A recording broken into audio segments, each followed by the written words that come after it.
ശരിക്കും ഒരു കാര്യം ചെയ്യട്ടെ, ഇപ്പൊ ഈ ഇടയ്ക്ക് ഭയങ്കര ഒരു സോഷ്യൽ മീഡിയയിൽ DGP ലോക്നാഥ് ബെഹ്റയായിട്ട് ഭയങ്കര റിസംബ്ലൻസ് ഉണ്ട് എന്നൊക്കെ പറഞ്ഞില്ലേ?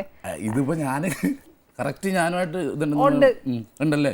ഉണ്ട്. അത് കാണിച്ചപ്പോ ഞാൻ ഏട്ടനോട് അപ്പോഴേ പറഞ്ഞു, ഏട്ടാ ഇത് ഭയങ്കര റിസംബ്ലൻസ് ആണല്ലോ എന്ന്. ഇനി എനിക്ക് വേറൊരു ഗുണം കിട്ടിയിട്ടുണ്ട്. എന്നതാ? എന്തെങ്കിലും ചെയ്ത് എന്റെ ഭാഗത്ത് എന്തെങ്കിലും തരുന്നത് ഞാനല്ലോ ബെഹ്റ എന്ന് പറയാം. ഞാൻ ചെയ്തേക്കണല്ല, അത് ഞാൻ സാജു. അല്ല, പുള്ളിനൊന്ന് നേരിട്ട് കാണണം എനിക്ക്. ഇല്ല, കണ്ടിട്ടില്ല. ഞാനൊരു അപ്പോയിൻമെന്റ് ഒക്കെ ചോദിച്ചിട്ടുണ്ട്. നേരിട്ട് കണ്ട് സംസാരിക്കണം. നേരിട്ട് കണ്ടിട്ട് തിരിച്ചു പോരാൻ പറ്റി ഞാൻ വീട്ടിൽ തന്നെ എങ്ങോട്ടേക്കും ഉണ്ട്. അല്ല, വേറെ രീതിയിൽ കളിയാക്കൊന്നും ചെയ്തിട്ടില്ല. ഞാൻ കഴിഞ്ഞ ആഴ്ച ഒരു സ്കിറ്റ് ചെയ്തപ്പോഴും ലോകനാഥ് ബെഹ്റ എന്നല്ല പറഞ്ഞത്, എൻ്റെ പേര് ലോകനാഥ് പറവേന്ന് നോക്കി. അപ്പം അങ്ങനെ കളിയാക്കിയിട്ടൊന്നുമില്ല, തല്ലൂല്ല, അത് ഉറപ്പാ. കളിയാക്കിയ ഇടി ഉറപ്പാ. അല്ല, ഇതിന് മുന്നേ കുറേ മാസങ്ങൾക്ക് മുമ്പ് എൻ്റെ അച്ചാദിൻ എന്ന് പറഞ്ഞ പടത്തിൽ ഞാൻ പോലീസുകാരൻ്റെ വേഷം ചെയ്തായിരുന്നു. അപ്പോൾ അതിലത്തെ ഫോട്ടോയും ഇദ്ദേഹത്തിൻ്റെ ഫോട്ടോയും കിട്ടിയിട്ട് നേരത്തെ ഒരു പ്രാവശ്യം വന്നായിരുന്നു. ഇങ്ങനെ ഈ അന്വേഷണം പുള്ളി ഏറ്റെടുത്തപ്പോഴത്തേക്കാണ് പിന്നെ കൂടുതൽ റൈറ്റപ്പ് വന്ന് എന്നെ നിർത്തി ഫോട്ടോ എടുത്ത് അവർ കൊണ്ടുവന്നു. പോയി നിർത്തിയെടുത്തതാണ്. അവർ വന്ന് ഇന്റർവ്യൂ ചെയ്ത് ഇതൊക്കെ ഫോട്ടോ ഒക്കെ എടുത്ത് കൊണ്ടുപോയി. ശരിക്കും ലൈഫിൽ പോലീസ് ആവണമെന്നൊക്കെ ആഗ്രഹിച്ചിട്ടുണ്ട്? ഇല്ല, പോലീസ് ആവണമെന്ന് ആഗ്രഹിച്ചിട്ടില്ല. ഞാൻ പോയി ടെസ്റ്റിനൊക്കെ പോയി, ഫിസിക്കലിനൊക്കെ പോയി, അതൊക്കെ ഓക്കെ. പിന്നെ ബാക്കി എഴുതാനൊന്നും പോയിരുന്നില്ല, മടി പിടിച്ചൊക്കെ ഇരുന്ന്. എനിക്ക് അങ്ങനെ പോലീസ് ആവണമെന്നൊന്നും താല്പര്യമില്ല. ഇനി മിമിക്രിയിലേക്കൊക്കെ വന്നത് എങ്ങനെയാ? മിമിക്രിയിലേക്ക് വന്നത് ചൂടാറിപ്പോവും.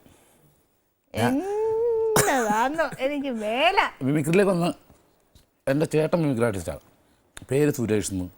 പുള്ളി ചെയ്യണ കണ്ടാണ് ഞാൻ മിമിക്രിയിലേക്ക് വന്നത്. പക്ഷേ ഇന്ന് വരെ ഞാൻ മിമിക്രിയിൽ നിന്ന് ഇങ്ങനെ ഇത്ര ചെയ്ത് സിനിമ വരെ ആയിട്ട് പോലും എൻ്റെ വായിന്ന് ഒരാളുടെ ശബ്ദം അനുകരിച്ച് ആരും കേട്ടിട്ടില്ല, ഞാൻ ചെയ്തിട്ടില്ല. കാരണം എനിക്ക് അറിയാൻ വേണ്ടല്ലോ, ഞാൻ നന്നായിട്ട് ചെയ്യും. പക്ഷെ ആരെ കളിയാക്കണം എനിക്ക് ഇഷ്ടമല്ല. ഞാൻ ഇതുവരെ ചെയ്തിട്ടില്ല. ആരെ അറിയാന്ന് പറഞ്ഞാൽ ആരുടെയൊക്കെ ചെയ്യാന്ന് അറിയുന്നേ? ഓഫ് ചെയ്തോട്ടാ, ആരും അറിയാൻ പാടില്ല. സത്യം ഒരാളുടെ ശബ്ദം ഞാൻ ഇതുവരെ അനുകരിച്ചിട്ടില്ല. ഞാൻ സ്കിറ്റുകൾ മാത്രമേ ചെയ്യുള്ളൂ. അതെൻ്റെ കൂടെ ചേട്ടനെല്ലാം ചെയ്യും. എൻ്റെ ചേട്ടൻ 5ാം ക്ലാസ് തൊട്ട് 10ാം ക്ലാസ് വരെ +2 വേറെ സ്കൂളിൽ.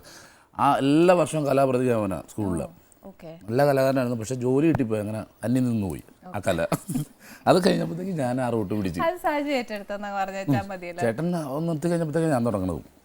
അപ്പൊ അത് ചേട്ടന്റെ ഈ ഒരു ഇഷ്ടം കണ്ടുകൊണ്ടാണോ നമുക്ക് ഇഷ്ടം തുടങ്ങിയത് അല്ലേ ഈ മിമിക്രിയിലോ? അല്ല, എൻ്റെ വീട്ടിൽ അച്ഛനൊക്കെ പൊതുവേ ഇതിനോട് ഭയങ്കര താല്പര്യങ്ങളാണ്, ഈ കലാപരിപാടി. ഇപ്പോൾ സ്കൂളിൽ, എൻ്റെ വീടിന് നേരെ വാതിക്കല സ്കൂള്, അവിടെ യുവജനോത്സവത്തിന് ഇങ്ങനെ യൂത്ത് ഫെസ്റ്റിവൽ എടുക്കുമ്പോഴത്തേക്ക് നമ്മൾ റിഹേഴ്സൽ ചെയ്യുന്ന സ്ഥലമില്ല. അപ്പം എൻ്റെ വീട്ടിലാണ് ഫുള്ള്. ഇപ്പുറത്ത് ഭാഗത്ത് ഒപ്പന അടക്കണം, അപ്പുറം നാട് ഇങ്ങനെ. അപ്പം അച്ഛനെ അതൊക്കെ ഭയങ്കര ഇഷ്ടമാണ്.